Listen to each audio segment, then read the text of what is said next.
Friday Q&A session.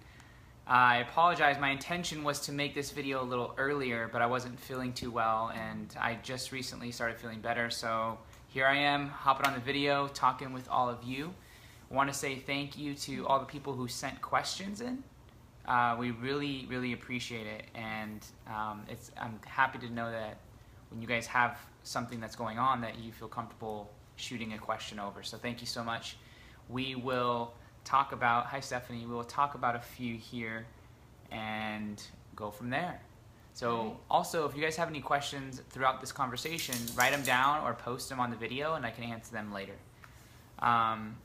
Yeah, Friday has kind of been this new thing that we want to start trying where we answer people's questions so that we can help add more value to your life and take away some tactical little takeaways.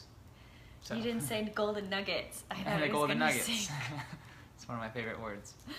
Okay, so let's start with. So what do you want to do? The staying focused one? Do you want me to read you the question? Yeah. Is that what I like when people read me questions because then I think about it differently. So. Okay, so we had a lot of different feedback come in, and they all kind of seem to center around the same things, but maybe in different ways. Maybe people are experiencing them in different ways, but there's the reoccurring sense of overwhelm and like stress and however that relates to your life. But we're going to start with focus, and we had someone write in basically saying, how do they stay focused on their goals? It's like they have a battle in their head on positive and negative, which is James's the good wolf and the bad wolf and feeding that and stuff like that. How does this person keep a positive mindset and stay consistent? Apparently, I think on like what her goal is. How does she stay consistent and focus on her goal while trying to feed the good wolf and not the bad wolf? So focus is a challenge nowadays because there's so many distractions. So one thing that I do with Amanda and her and I talk about often is giving ourselves some alone time. That's 15 to 20 minutes just to really get clear on what your priority is, because sometimes we set goals but we also have 6 other goals at the same time, and anytime you have more than one thing that you're trying to focus on, it gets overwhelming and it gets stressed out because you feel like you're split in a lot of different ways. So once your energy splits, your attention splits, and then your productivity goes down and your performance suffers. So when coming up with a goal, you want to make sure that it's one specific, but that's the main focus of your objective. When you wake up in the morning, that's the one thing that you're focusing on, and what's one thing that's going to get you closer to that. I think a lot of people have goals, but it shifts throughout the day, whether it's because of family or because of work or because they're just tired or they ate a big burrito at lunch and now their energy's bad. There's a lot of different factors that are distracting from your goal, but I think getting really clear is the first thing, and making that a priority and communicating that to your family, saying, guys, look, this is where I want to go. This is the school that I want to attend. This is the business that I want to start. This is fill in the blank. And make sure that they're aware that when they don't see you, or when you're not there for them, when they think that you'll be, that you're dedicating yourself to what's important to you. Because if you're not giving yourself that fulfillment, then you're going to end up doing too much for other people, and you're going to end up burning out. And it's important to take care of ourselves before we can take care of anybody else. And it sounds selfish, but it's really not. If you take care of yourself to the best of your ability, you have more energy to give to your family, to your friends, and the people that you care about. So you're the most important thing. So priority. I also made a video on overwhelm. This was a couple months ago. And one of the things that I talked about is you got to learn to say no. A lot of people say, I don't want to say no because I'll hurt people's feelings. Well, can you do that for your betterment, like your health? You saying yes to everything and to everyone is not beneficial. Your time should be dedicated to you first, and then people who come after that. And if you have families, fantastic. The more time you give to yourself, it doesn't have to be a long time. The more time you give to yourself to collect your thoughts, to get your priorities right, to get your energy in the right direction, then you become more effective for the people that you care about. So, focus, goal, priority, learn to say no. As far as those positive and negative voices in your head, we all have that. It's something that Olympic athletes have. It's something that every business owner has. It's something that you experience in every relationship. It's a human thing. It's really important that when that negative thought comes up, that you associate that thought to something that comes from fear or an insecurity.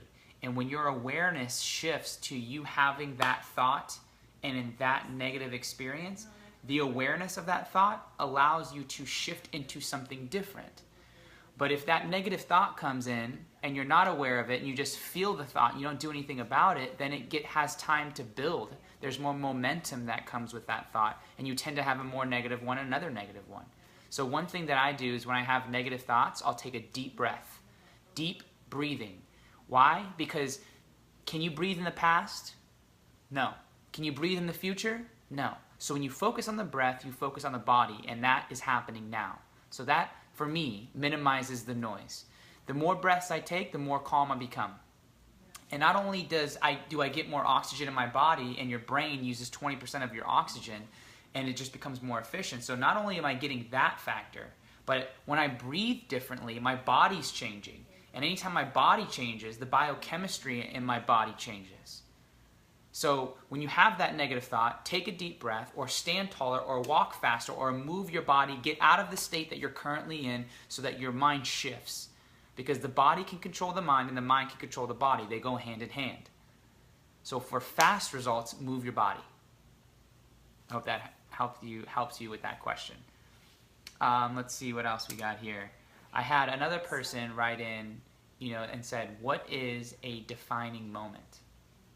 I thought this was an interesting question or how do we build more defining moments, I think the question was. And the interesting thing about defining moments is that most times they happen, you realize them after they happen. So it's not really something necessarily that you can plan, but chances are that if you're doing anything outside your comfort zone, that's going to be, in a way, a defining moment. Anytime you do something that you haven't done before, there's going to be a certain level of fear and there's going to be a certain level of challenge.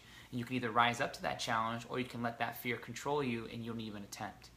So a defining moment for me is doing something that strengthens your character or gets you a step closer to your purpose. I remember when I had the opportunity to speak to MGM, I was nervous, really nervous. I spent hours on my presentation. I wanted to make sure that it was right. I did the right research. I did all of this stuff. And for me, I knew that it was going to be a challenging moment. Now, looking back, having gone through that and having it been successful and getting really great feedback, that became a defining moment for me because I was able to look back and assess everything that was happening. Did I know kind of that it was going to be a defining moment? Maybe, yeah. It was more in the lines of it being one, but in retrospect is when it's cemented for me. So what I would encourage you to do to create more defining moments for yourself is to do something that scares you, either daily or weekly. When you do things that scare you, you're forcing yourself to learn more about you, and you're sharpening the sword or your skill in whatever your craft is. And if your fear of embarrassment, your fear of failure gets the best of you, then you have to force yourself to do it anyway. That's where you build the muscle. That's where you get the wisdom. And if you're going to step up to the plate and then back off, then don't even walk up, because then you're tormenting yourself and your whole mindset's going to be crazy. So, step outside your comfort zone. Do something that challenges you. And we'll do... Sorry. I had to take a call. No, I was hearing you, though. But did you cover this question? It kind of stems into what you were already talking about a little bit. But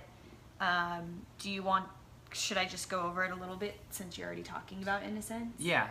We had someone write in, how do you overcome like your day full of stress? I think stress is a huge thing in the way you define stress, because Yeah. when you use the word stress, then you feel the stress, or if you touch your face, like, oh, I'm so stressed out. I don't know. So there's that one. So maybe let's just break it down with that one simple. Let's just start with what Amanda said. Words, language, it's how we communicate, but it's also how we create our reality. When we slap labels on experiences, our experiences become those labels. When we label our experience becomes the label. So what does that mean? That means anytime you're going through something, or every time you begin to start something and you start that negative self-talk, or that talk that's limiting you from actually reaching your potential, you are calling that into action. You are stopping your mind from finding solutions. You're forcing your body to match that belief system, and you're going to become ineffective in whatever situation that you want to be successful in because of how you're using your language. So am I saying don't say, well, I'll give you a funny story. I had a client one time come into my office, and she was stressed out to the max. Okay, she sat down, and her breathing was erratic. Her eyes were all over the place. She was sitting down, and she kept covering her face, covering her eyebrow, and for 2 minutes, it seemed like she didn't even breathe. She was like, oh my gosh, the work is so stressful. They don't listen to me. All of this over and over and over. And I'm just sitting there watching her body language and listening to what she's telling me. As I'm listening to her, what I'm noticing is that she says the word stressed. She said 27 times in 2 minutes. I counted with tallies on a piece of paper. 27 times. Now, not only did she say stress, but there was a movement that was attached to the word stress. Every time she said stress, she would touch her right eyebrow. And so I would make that association. So one thing that I did is, well, after she was done with her vent, I said, do you realize how many times you said the word stress? Obviously she didn't, because it's more of an unconscious response. She said, no. I said, you said it 27 times. She goes, what? I said, yeah, 27 times. I said, you know what else you did? You touched your eyebrow at least that many times. Every time you touched your eyebrow, you said the word stressed. And she was totally oblivious to this action. So what I told her to do is I said, I want you to start over. I want you to tell me the same exact story. This time I want you to sit on your hand. I want you to sit on your hands. So sit on your hands and tell me the exact same thing. So she did. She sat on her hands and she went through the whole story again. She's like, oh, work's just crazy. They don't listen to me. There's so much stress. And after that 2 minutes, I asked her, so on a scale of 1 to 10, where are you at compared to the first time? Obviously, her emotion decreased. Why? Because the body and the language was changed. There was a little bit of a pattern interrupt there. Because she couldn't use her eyebrow, she couldn't use that much emotion tied to that language. So language and posture have more factors in our day-to-day than we think. We have a certain posture that we stand in when we're confident, and we have a certain posture that we stand in when we're stressed. And again, this kind of goes back to breathing and being aware of how you use your body. When you say, I'm so stressed, there's an automatic body posture or movement that you go into that then creates a biochemistry inside your body that adapts to that word. So then your word becomes the experience. So what I tell people to do is when you notice that that emotion starts coming up, you take a deep breath, you move your body, you say a different word, and that different word has a different emotional response to you. So rather than saying, oh my gosh, everything seems to be falling down on me, just say, this is life testing me. You redefine the situation. You use different language, right? I don't have a problem, I have a challenge. I'm not stressed, I'm forced to prioritize. When you redefine what you're going through, your mind shifts into a different way of thinking, and in that different thinking might be the solution that you need for the problem that you're facing. So be mindful of your language and use a variety of words to describe your experiences and see which one works best for you. And then I think on the second part of the question was, I sometimes need my personal space. So how do I communicate that? Well, that goes back to your family and understand and telling them that, you know, for you to be your best, you need to take a moment for you and do what makes you happy and what makes you fulfilled. I think I should even add even something simpler to that. Yeah. What does it look like to take personal time? When you say you need to have time for yourself, like what do you mean by taking time for yourself? So I think it's different for everybody. Like for some, it may be just sitting in silence reading a book. For others, it may be going on a walk with no music. For someone else, it might be going to the gym. For me, it's sitting in another room with my music on and writing or asking myself questions. That's my process. I don't know, what do you do when you... My me time? Yeah. I need to have my mornings. Mm-hmm. I have to have my mornings. I have to I need my time to listen to my podcasts and take Rose on a walk and make my shake and just kind of get in the zone for the day. Because like if his schedule is funked and we're together kind of in the morning, then it's like we like get away from each other or something because we need our own time. If I don't have that time, like I feel like everything else gets all like funky. Yeah, so what she's kind of referring to too is like a routine. Yeah, I guess routine. Yeah, we work together, so we see each other every day. And we live together too. We understand the importance that I need to have my alone time, she needs to have her alone time. And when we do that, we give each other time to think for ourselves and not think together, which is really important.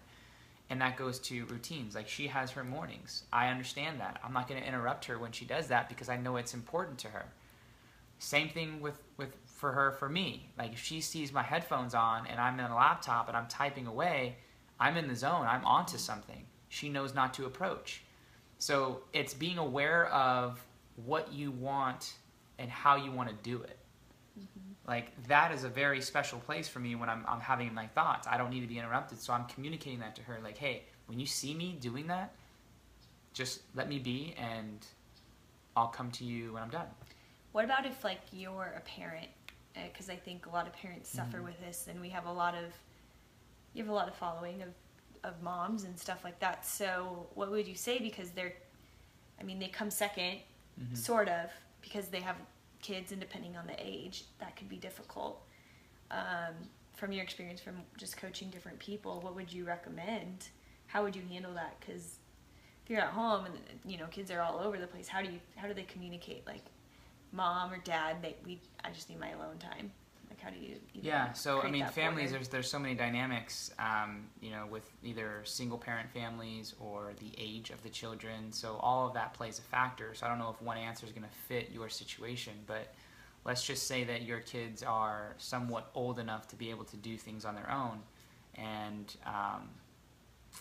they're old enough to understand that mom time or dad time is really important for them to get their thoughts right. You can even talk to your kids about having their time for them. Like what is an exercise or a certain thing that they can do for your kids that make them feel more confident or connect to themselves, and then communicate that to the parent too. I don't know if that makes sense. I mean, yeah. This is good. No, you're almost training your kids to be able to have their own time for themselves. It's because it's important, yeah. And when you get older, you're only going to get more busy. So having a habit instilled with your children now will speak volumes in the relationships that they get in the future.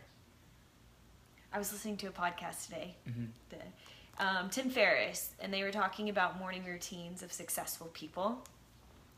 And they were interviewing, one of the guys' names, it's like literally catches my tongue, but he does a lot of research in education, and he does a lot of research in education for when you're raising your kids at a certain age point. And he talks about what we can do as far as like Western society, as far as being in the U.S., because we're not going to out-discipline a lot of other countries. But what we can do is we can out-problem solve and we can out-lead, like leadership-wise. So practicing problem-solving and leadership with in your family with your kids. Like when the kids come home from school or anything along those lines, what do? They come home and sit in front of the TV. I mean, we used to go outside and play, right? I mean, you don't really do that now until the street lights come on and then you come in, kids, dinner. Like, I don't think that happens anymore. I mean, I've never seen my sister outside playing. But what he was saying was, like, give them something to solve, something hard to solve, and then also self-leadership, and then putting in themselves in certain positions for them to take ownership to lead. Yeah. But self-leadership could be a reflection of like your alone time and what you choose to do. Seth Cohen. Seth Cohen. Yeah, and letting your kids work through the problems by themselves. I know from the parents that tell me that they always want to step in and help their children solve the problems, but sometimes they need to go through that themselves to learn how to problem solve and to learn that when they face an issue that mom and dad may not be there for, they know how to handle it, and they're not handicapped and always searching for an outside perspective when they can just step in and handle it themselves. And I think that you figure that out when you do something by yourself. A Rose agrees. This is her new spot. Yeah. So I hope that was helpful.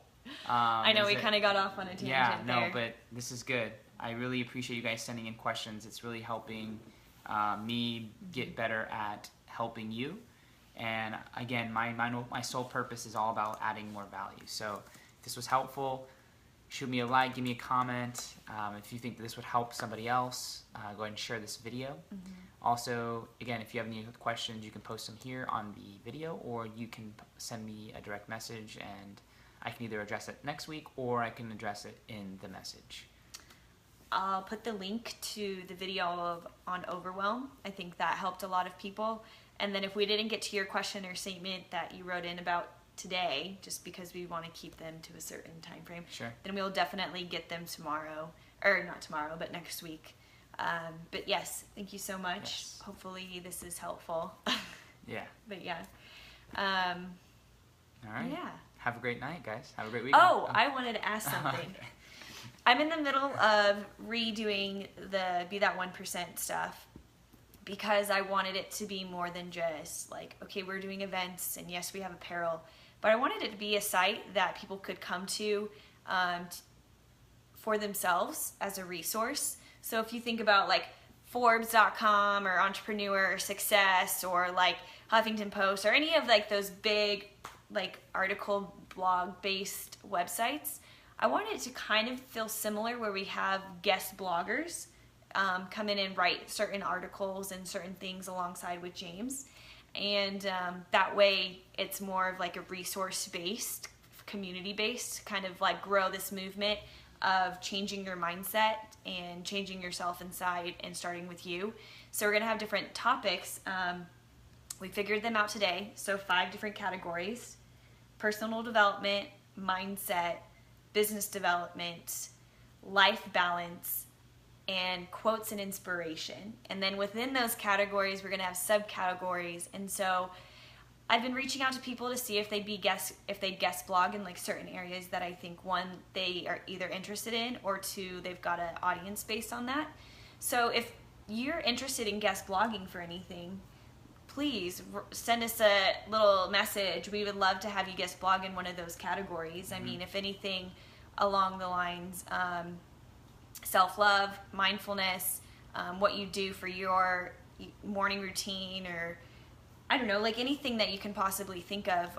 We want to do stuff like in entrepreneurship. So if you're an entrepreneur and things that you're experiencing that you think would help people learn that you now know, just anything along those lines. So we want it to be able to create a better resource for people to come to create this movement of more awareness and helping each other and not hiding information and things like that, not just, being apparel or stuff. And then coming to the October event, right, which we need to put another deposit down. So we're so excited. Oh, yeah, I can do that. We need to do that. So, yes. All right. Have a great weekend, guys. I'll see you tomorrow.